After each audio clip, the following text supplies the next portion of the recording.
अगर आप IT professionals की बात कर लें तो उसमें भारत देश महान का जो है नाम सबसे ऊपर है और कहा यह जाता है कि इंडिया जो है सबसे ज़्यादा आईटी प्रोफेशनल्स दुनिया में पैदा करता है। वैसे तो चाइना भी जो है उनके साथ साथ ही है, लेकिन इंडिया का नाम सर फहरिस्त लिया जाता है।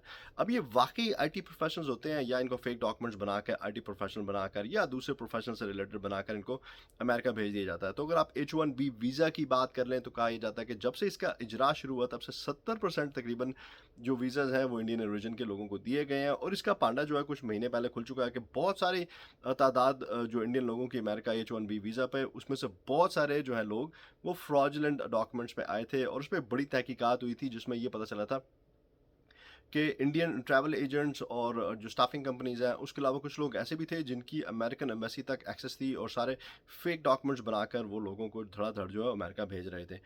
अब इसी से रिलेटेड जो है बहुत सारी तहकीकात हुई और अगर आप कल की बात कर लें, कल था मंडे जून 8 2026 जब जो डिपार्टमेंट ऑफ जस्टिस है उन्होंने 17 लोगों की डीनेचुरलाइजेशन का जो है वो ऐलान किया। आई मीन ऑब्वियसली उनके पेपर फाइल कर दिए उन्होंने अदालत में।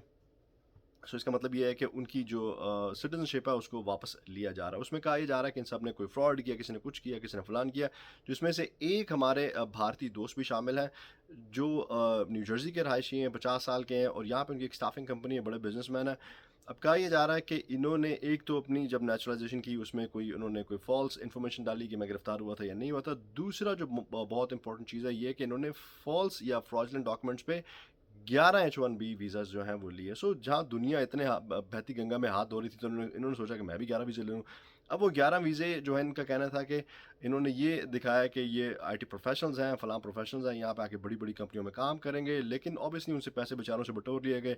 यहाँ पे आके कोई गैस स्टेशन पे लगा होगा, कोई स्मोक शॉप पे होगा, कोई कहीं पे होगा, कोई कार वॉश पे होगा।